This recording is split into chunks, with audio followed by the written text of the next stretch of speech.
Good morning sa ating mga kapwa nagtatanim ng mga high valued crops, pero most especially sa mga nagtatanim ng talong. Ginawa ko tong video guys para sa mga kapwa natin na maraming katanungan sa isip na dahil sa hindi maganda ang pagpapalaki ng kanilang mga talungan o kaya yung pamamaraan nila na lagi silang nag-apply ng pesticides or insecticides sa kanilang mga tanim na talong. Yung in-upload ko sa group na yun ay may edad pa lang na, kung hindi ako nagkakamali, 1 buwan. Kasi hindi ko na matandaan kung anong araw ko in-upload yun, dahil mag 2 months pa lang or 60 days yung talong na yon na naitanim. Kasi naitanim yun ay February 20 at ngayon ay April 10 or 11, mga ganun. Napakahalaga na maibahagi ko siguro yung aking nalalaman sa ating pag-aalaga ng talong, dahil nga ako ay no spray policy. Yun kasi ang target ko guys. Naranasan ko na last year, naranasan ko rin ang mag-spray na wala talagang nararating nagagawa ng aking mga pag-spray. Bagkos ako ay nalubog sa dami ng gastos, at buti na lang dahil sa karanasan ko, natutunan ko na biglang pinabayaan ko na yung mga talong ko at biglang bumuti ang kanilang kalusugan. So guys, napakahalaga na malaman natin yung itsura ng ating mga talong, lalong lalo na kung ano ba yung dapat na itsura ng isang malusog na talong. So ito na guys yung itsura ng aking talong na sa April 20 pa, mag 2 months. Tingnan natin guys. So ito na yun guys, yung picture na pinost ko sa ating GC. Ngayon ay April 9. Sa April 20 pa siya, mag 2 months. Kasi February ko ito itinanim guys. Bali 4 na row lang ito, at ito ay nasa 400 ang bilang nito. So itong kulay niya, ilapit ko. Itong kulay niya ngayon ay green na green, pero hindi naman siya dark green. Pero ako, hindi ganito yung gusto kong uri ng talong guys, kasi ito ay ubis pa. So pinatigil ko na yung kanyang pagpapatubig natin, pinatigil ko na para hindi lalong atakihin ng mga insekto. Siyempre wala pa tayong masyadong nakikita, pa isa-isa pa lang, para hindi mahirapan yung ating talong. At ito naman yung mga resulta ng kanyang mga bunga. Maliliit pa siya. Ito ay maaring hindi tayo makaharvest kung patuloy natin siyang hindi i-monitor yung kanyang kalusugan. Kasi ito ubis pa to, hindi pa ito yung kwan. Yung kahoy niya, hindi dapat ganyan ang kulay niya. Hindi dapat ganyan ang kulay ng kahoy niya. Dapat yung parang sa bayabas na brown. Talagang matigas na yung kulay ng ating kahoy ng ating talong. Ito ay ubis pa guys, ubis. Napakapangit. Dapat ang kahoy niyan, ganyan ang kulay niyan, ganyan. Para masabi natin, oy, mas matigas pa. Para masabi natin na healthy yung ating talong. Pero itong tsura niya na to, hindi siya healthy. Kaya ang ginagawa namin ngayon ay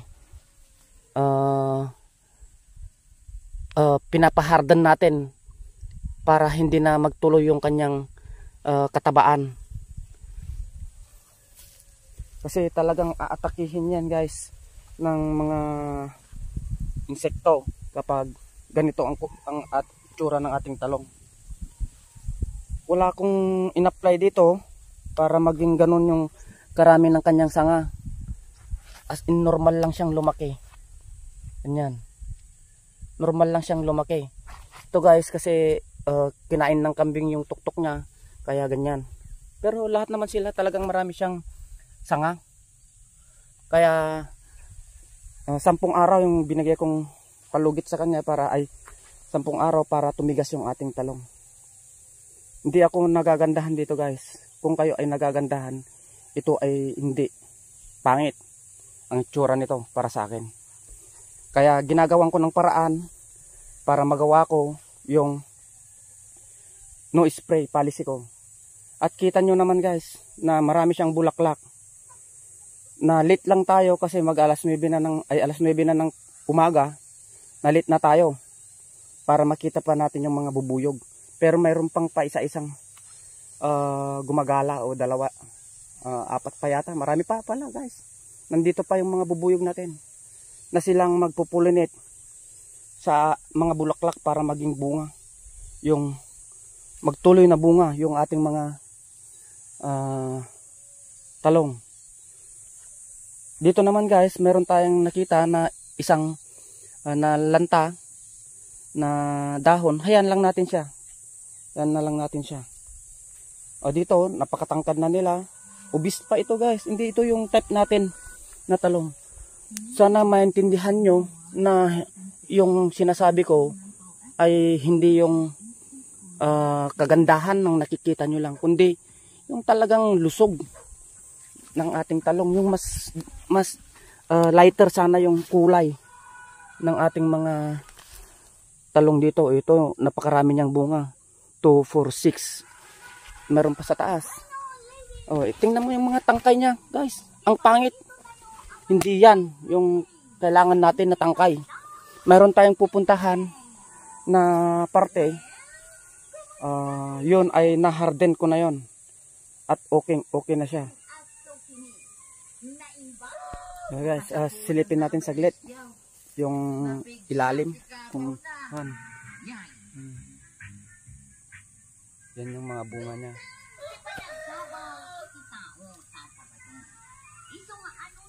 Hindi siya masyadong hindi ko may masabi kung napakaganda o hindi.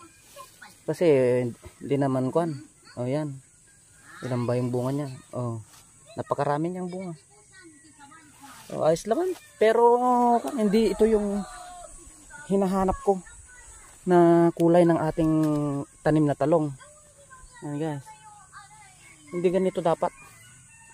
Kaya gawin pa natin. Sabi nga ng isang nag-comment, depende sa lugar. Kaya nga obserbahan nyo yung talong nyo. Yung napakataba yung lupa nyo. Tapos mag-apply kayo ng abono. Huwag muna. Kaya nyo siyang lumaki lang para ma-analyze nyo kung ano ba yung dapat nyong ibigay. Yun ang point ko doon guys. Lahat ng kahit na pangit yung comment nyo doon, okay lang. Kasi gusto ko rin naman ma-share yung aking technology ay technique para mapaganda natin yung ating talong. Dito sa kaliwa ko may mga next batch dito nasa 750 ito guys. Pero yung tingnan natin ganun din siya. Ubis din ito guys, ubis yan. Yan ang sinasabi kong ubis na talong. Kasi tingnan nyo yung kahoy niya. Pag ganyan, yung 2 months mo, ganyan pa rin ang kulay ng yung talong. Sisiguradahin ko sa iyo kaibigan, wala kang mapapala sa pagtatanim mo. Kasi prone yan sa insekto. Kaya hayaan nating manilaw yung ating mga talong para malagas na yung mga unang dahon niya na masyadong fertile. Sa mga ano ba yung tawag doon? Nagbabas ba yun? Hindi naman siguro bas. Mayroon lang tayong kanya-kanyang prinsipyo na ito guys, talagang namatay yung iba dyan at saka matagal talagang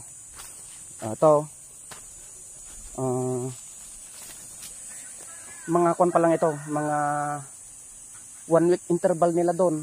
Ibig sabihin nasa 11 days, nasa 40 days pa lang ito guys.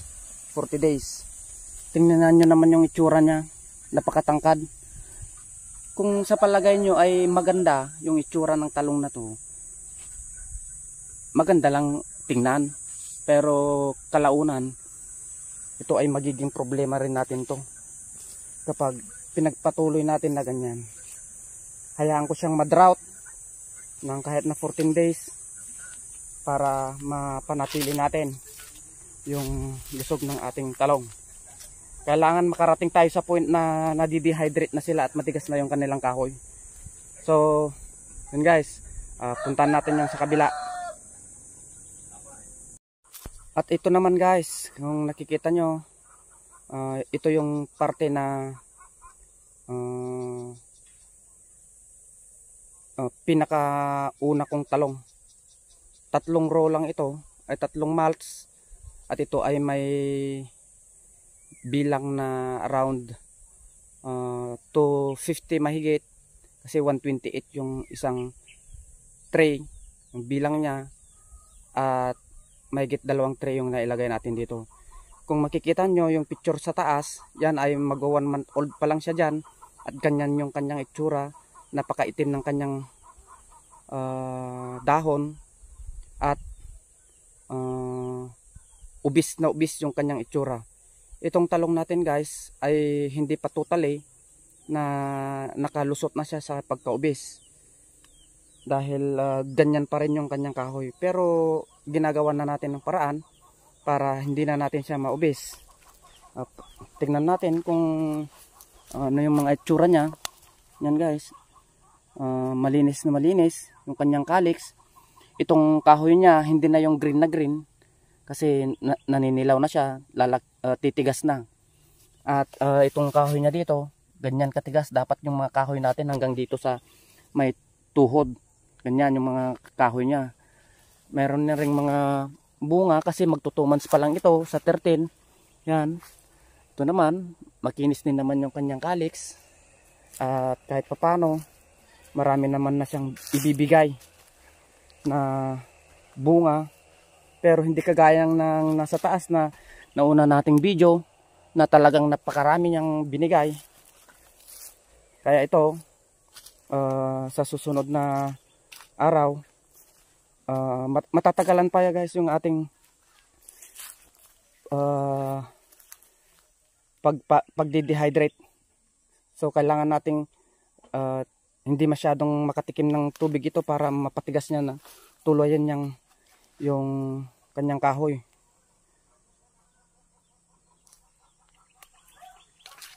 Yun guys,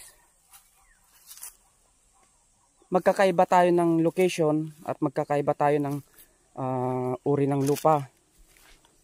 As paulit-ulit kong sinasabi guys, ay nakadepende sa inyong pag-aaral kung ano ito. Tingnan nyo guys, ano bang height nyan? Nasa tuhod ko na yan oh. Kaya ubis tong ibang tanim ko, at kailangan na gawan natin ng solusyon yan para hindi magtuloy-tuloy.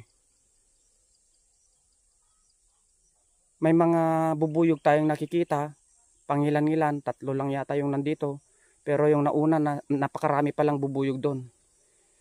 So yung water system ko pala guys ay naka-pipings na sa loob. Sa loob ng malts, naka-pipings yung ating patubig. Binutasan natin yan ng every 0.50 cm para doon tumulo yung tubig. Pero kailangan nating kontrolin para lahat-lahat ay pare-pareho yung distribution ng tubig hanggang dun sa pinakadulo. Sinubukan kong 3 ito sabay-sabay pero hindi niya kaya. Kaya tig-isa yung ating kwan. Kailangan isuksok natin yung isa lang na galing sa electric water pump. Pati rin dito, naka-pipings lahat ng aking mga taniman. Ganito ang mangyayari kapag kapag ganito kaubis yung ating talong na kwan, maraming puputaktihin yan. Hanggang ngayon wala pa tayo na nakikitang mga mites at saka white flies, pero sigurado na darating yan. Pero kailangan na nating magawan ng paraan na yung mga talong natin ay hindi na tuluyang pang maubis.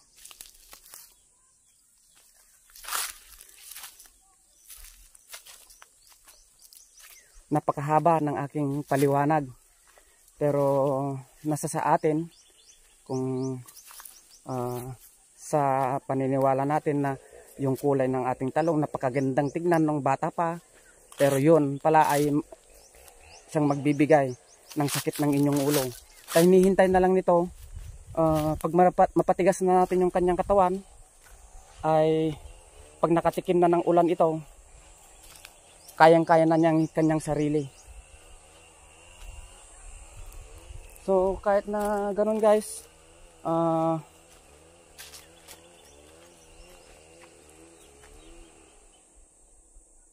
siguro pasyalin na rin natin yung kung gaano kalawak yung aking taniman para makita nyo rin na hindi lang yung mga pinakita ko, yung mga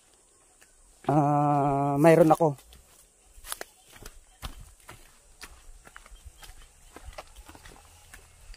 So ito guys, merong talong yung aking kaibigan, kapitbahay. So dito sa tabi niya, ito na yung aking talungan na March 20 ito na itanim. March 20. Ganito na yung kanilang size. Ganyan. Yun guys, maraming sanga. Walang spray. Di rin tayo nag-abono guys. Kaya wala tayong makikitang drum dito na kung saan tayo magtitimpla ng na 360 na yan guys. Wala kang makikitang drum dito na ebidensya na abrupt ito guys ha. Hindi ko tinago yung drum. Ano rin guys, naka-pipings din lahat yan.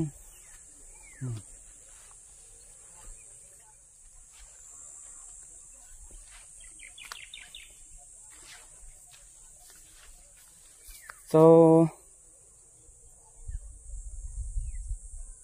dahil sa guys, may katabi tayong nagtatalong,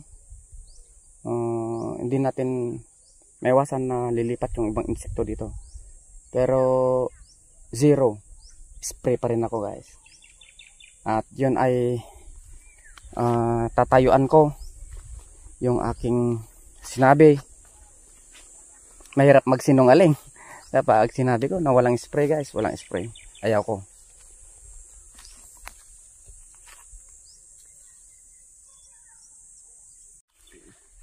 So yun guys, hindi tayo pare-pareho na lugar. Kasi dito sa amin ay bundok din to guys. Bundok. Kulay brown yung lupa nito. Yan. At malayo sa kalsada. Nasa 700 meters ang layo nito bago mo mailabas yung mga produkto mo na talong. Hindi ganoon kalawak yung area ko ngayon guys, dahil hindi natin kaya. Anin natin yung malawak kung napapabayaan din naman natin. Di bali ng kokonti, basta maayos. Kung napapansin nyo guys ay double row ako. Kung din naman ng purpose nun, tatanggalin ko yung isang row pagdating ng 6 months para yung daanan ay lumawak. Pero dito sa aking talungan na to, ganyan na yan. Malawak naman yung space niya. ginamit ko lang siya guys para sayang din naman yung space. Ito pala yung water system din namin guys, papasok sa loob ng mulch. Kaya hindi kami nagdidilig ng mano-mano. Pwede ka pang magtrabaho ng ibang bagay aside sa paglilinis, pagdadamo, nandun na lahat. At salamat sa mga comment, violent man at saka helpful at saka inspirational comment. Meron din akong sitaw dito guys, konti lang, nasa 5 mulch. At mayroon naman na tayong harvest dyan kasi hindi ito sabay-sabay. 3 nung unang mulch, tapos 2 ngayong, tapos susunod may 2 para hindi tayo maputulan ng supply sa ating buyer. At pahabol ko to guys, itong lote na to nabili namin dahil sa talong.